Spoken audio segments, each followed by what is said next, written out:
Rakyat mana yang Edi dan teman-teman maksudkan? Kenapa kalian bawa itu manusia-manusia yang patah hati, otak miring, sakit hati semua ikut di situ? Kalian bilang rakyat itu rakyat yang mana? Rakyat yang mana yang kamu... Saya dihina, saya dimaki-maki, difitnah, udah biasa. Ada moral aja, takut ngapain. Baca ini, hati-hati, ini kebebasan berpendapat. Tapi kalau menyebabkan ketertiban masyarakat di daerah menjadi terganggu, beda soal. Kalau mengganggu ketertiban, ya silahkan. Tapi kalau enggak, jangan.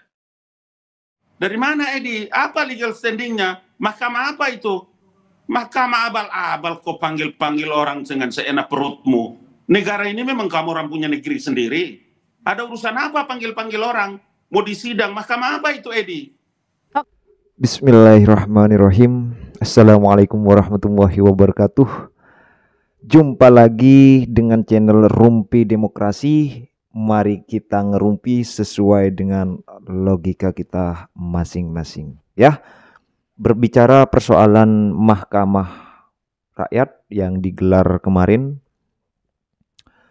tentu bagi para kalangan elit politik, bukan saya ya, para kalangan elit politik ini sangat menggelitik sekali.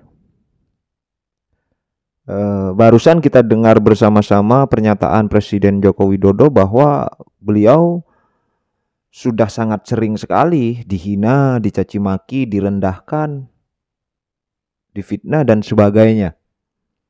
Cuma kalau mengganggu ketertiban umum di suatu daerah, ini harus ditindak, jangan dibiarkan.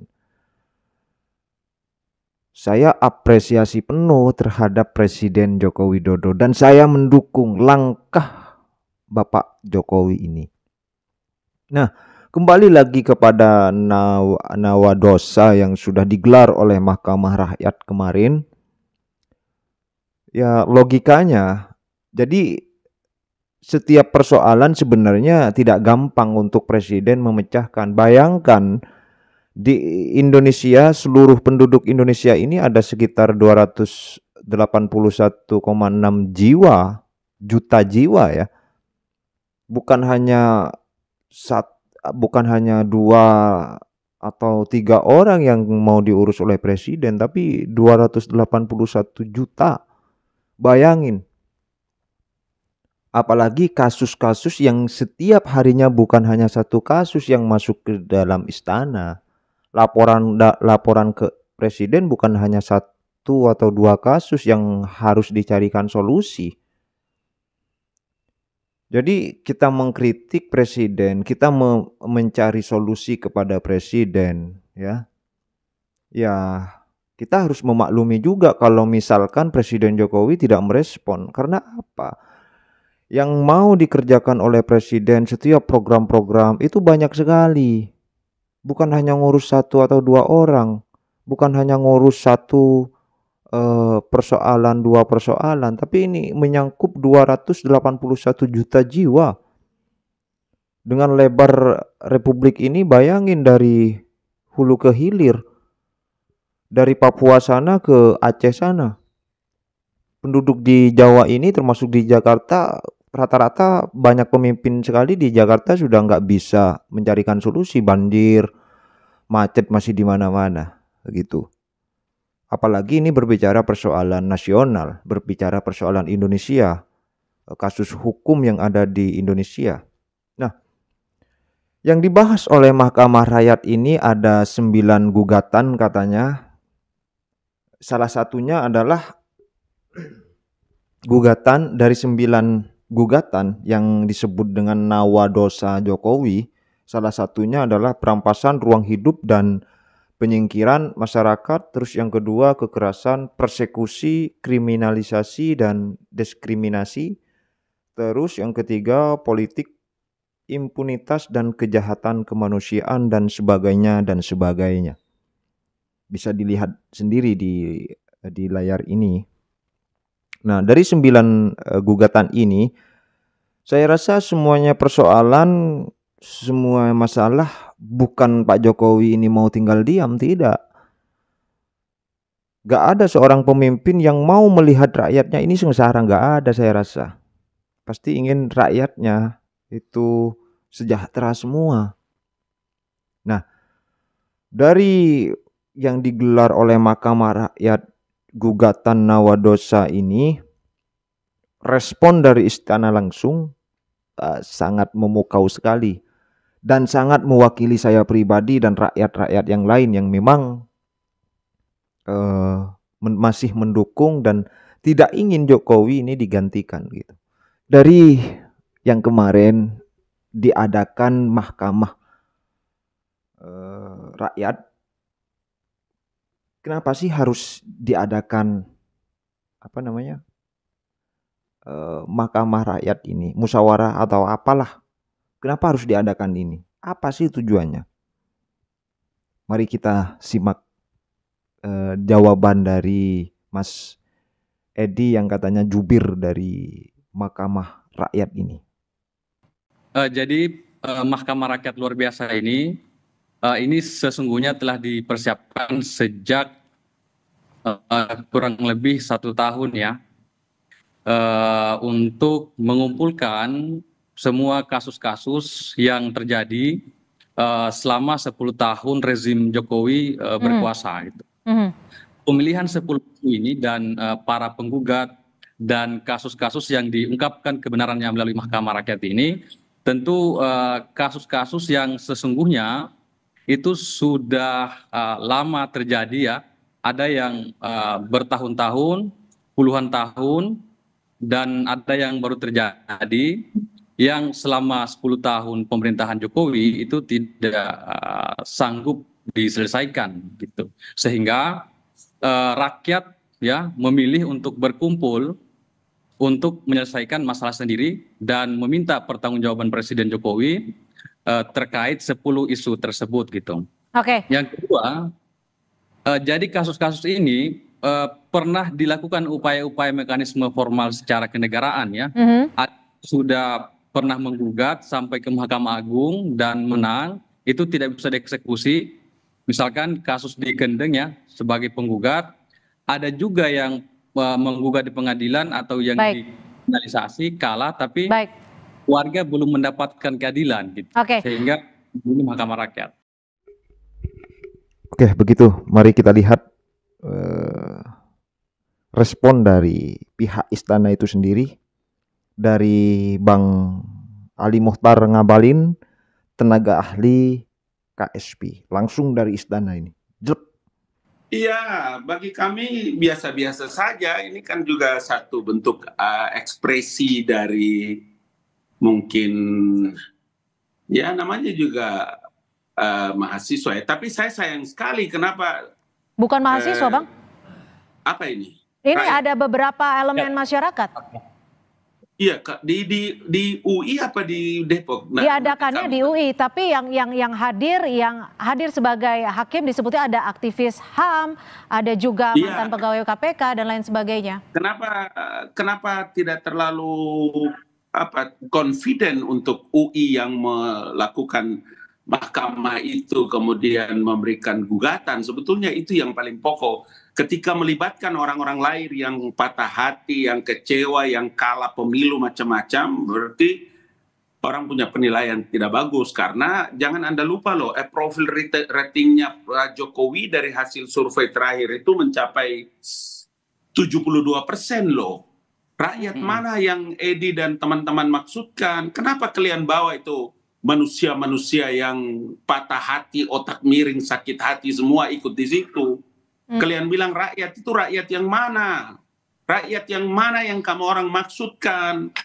Kalau kasus-kasus apa yang kau sebut itu datang kemarin nih, ini ada di KSP sampai sekarang ini. Mana yang kau bilang bahwa masalahnya dihadapi dengan Mas Edi, silakan dijawab. Ini bagian dari mereka yang patah hati. Anda terima dengan statement tersebut? Ya, itu bisa dicek ya dari 9 penggugat dan saksi dan ahli yang kita hadirkan. Dan hakim-hakim ya yang dihadirkan itu punya kapabilitas.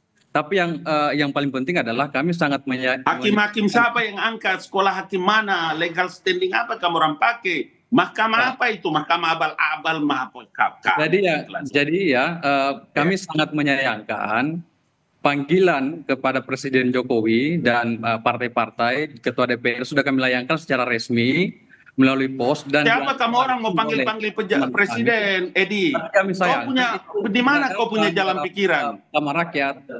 Dari mana kau punya legal standing panggil presiden, panggil pimpinan partai, ngawur aja. Dari mana Edi? Apa legal standingnya? Mahkamah apa itu? Mahkamah abal-abal kau panggil orang dengan seenak perutmu. Negara ini memang kamu orang punya negeri sendiri. Ada urusan apa panggil-panggil orang? Mau disidang, mahkamah apa itu Edi? Oke, jadi Mahkamah Rakyat ini sangat keliru kalau dikatakan ini barisan sakit hati. Karena yang berkumpul di Mahkamah Rakyat ini itu adalah para korban-korban pelanggaran HAM yang digusur, yang dikriminalisasi, yang dilaporkan, yang tidak mendapatkan keadilan. Gitu. Jadi yang peserta hadir itu kurang lebih 300 orang, itu murni dari masyarakat, dari petani, nelayan, masyarakat perkotaan, dan mereka datang secara swadaya. Jadi nggak ada hubungannya dengan Pilpres. Dari penjelasan Pak Edi atau siapa ini, terus saya penasaran nih. Dari 9 poin gugatan yang katanya nawadosa Jokowi, ini diserahkan apa tidak gitu ke Pak Presiden atau dikirim langsung ke istana? Saya penasaran nih. Atau sudah tersampaikan atau sudah diserahkan gitu. Nah, lalu bagaimana nih jawaban si Edi nih? Diserahkan ke mana? Diserahkan agar Presiden Jokowi tahu. Kamu mungkin? bawa kemana? Dengar dulu. Mahkamah Rakyat ini, rakyat mana yang kau bikin? Dari mana kau punya aturan bikin ini Mahkamah Rakyat? Astagfirullah, Edi. Kau bilang sama teman-teman itu, rakyat mana? Kasih tunjuk. Kau besok hari apa? Besok hari Rabu, hari Kamis deh. Jumat. Bawa datang kemari sini supaya kita kasih tahu mana yang kau bilang rakyat yang tidak mendapatkan itu keadilannya, mahkamah mana yang jangan kau bikin mahkamah sendiri. Dari mana kau dapat legal standing? Kenapa kau buat mahkamah rakyat di luar dari aturan republik ini? Dari mana rakyat? Siapa yang kau maksudkan? Gampang-gampang aja kau panggil-panggil orang untuk datang di mahkamah rakyat. Edi, aduh bahaya nih generasi kita ini. Gitu loh. Oke, Bang Abalin, maaf saya potong ya karena kita juga terbatas dengan durasi. Dengar, bawa datang ke Kompas. Dari sana besok bawa datang ya. Saya jam 8 sudah ada di kantor staf Presiden. Mana itu mereka yang bilang tidak mendapatkan keadilan itu? Di mana siapa? Besok hari Kamis atau hari Jumat tadi, Bang Abalin? Mau hari Kamis, mau hari Jumat. Oke, sekarang logikanya saya balik. Dalam negara demokrasi ini, saya pikir Mahkamah Rakyat ini kan adalah sebuah bentuk kritik terhadap pemerintahan. Itu sah-sah saja secara demokrasi. Dan kenapa kami memilih bentuk Mahkamah Rakyat? Pertanyaannya saya balik. Kami tantang, apakah Presiden mau tidak dipanggil oleh rakyat? Karena Presiden itu kan... Siapa kalian? Tahan dulu Bang Abalin. Silakan Mas Edi, ditahan dulu Bang Abalin. Kita berikan waktu. Dan sekarang Mahkamah Rakyat itu yang berkumpul adalah warga negara menjadi korban pelanggaran HAM atas nama demokrasi dan konstitusi, memanggil Jokowi untuk mempertanggungjawabkan semua kebijakan-kebijakannya. Oke, cukup. Oke, saya yang memberikan timing Bang Abalin, sebentar. Nah, poinnya ini adalah rakyat memanggil presiden. Memanggil presidennya kemana, Mas Edi? Coba tanya dia baik-baik itu, coba supaya dia mengerti. Memanggil presidennya kemana nih? Akan ditemui kemana? Memanggil ke forum Mahkamah Rakyat luar biasa atas nama demokrasi. Ya Allah ya Rabbi. Kau betul-betul. Oke, Bang Abalin, diklaim ini adalah suara dari rakyat yang memang menyatakan merasa tidak mendapatkan keadilan. Disebutnya juga 9 dosa atau nawadosa Presiden Jokowi. Ini Pak Jokowi tidak respon langsung, kenapa? Apa yang membuat legal standingmu, membuat Mahkamah Rakyat, enak-enakmu panggil itu presiden, panggil ketua-ketua partai. Apa urusannya, Edi? Kenapa ada orang terpelajar kayak begitu? Atas nama demokrasi, menjual demokrasi dengan harga murah, atas nama demokrasi kalian salurkan semua kebencian-kebencianmu. Kalau mau supaya orang-orang yang tidak mendapatkan keadilan itu, bawa datang ke istana. Kasih tahu di mana tempatnya, nanti saya jemput. Di mana masalahnya? Pengadilan mana yang belum mengurus mereka dengan baik? Jangan begitu caranya. Baik. Membuat itu tidak bagus dalam pembelajaran kepada masyarakat. Kenapa kau tidak bikin sekalian negara sendiri? Bikin mahkamah sesuka hatimu. Apa itu? Masa orang terpelajar kayak begitu cara kerjanya? Tidak boleh begitu. Itu tidak benar. Itu demokrasi kau jual atas Bang Ngabalin, tapi kalau dari Pak Ridwi Payana menyebut ini menerima apresiasi secara terbuka. Biar saja, itu Ridwi Payana beda dengan saya. Saya harus mengkritik. Saya anak UI loh, saya anak Universitas Indonesia. Baik. Saya anak Iluni. Saya tidak mau kampusku dibikin kayak harga murah begitu. Baik, terima kasih Bang Ngabalin. Saya ke Mas Edi. Ya, itu langsung dari istana jawaban yang menohok. Dan saya merasa puas dengan jawaban Bang Ngabalin ini. Silakan tulis komentar kalian, apa sih survei dari Pak Presiden, apakah kalian masih puas atau tidak? Bagi saya bukan hanya 1 atau 2 orang yang mau diurus presiden, tapi banyak 281 juta jiwa yang mau diurus. Ya, oke. Tulis komentar kalian di kolom komentar. Jangan lupa untuk di subscribe, like, dan sampai jumpa di episode selanjutnya. Terima kasih. Assalamualaikum warahmatullahi wabarakatuh. Salam perdamaian.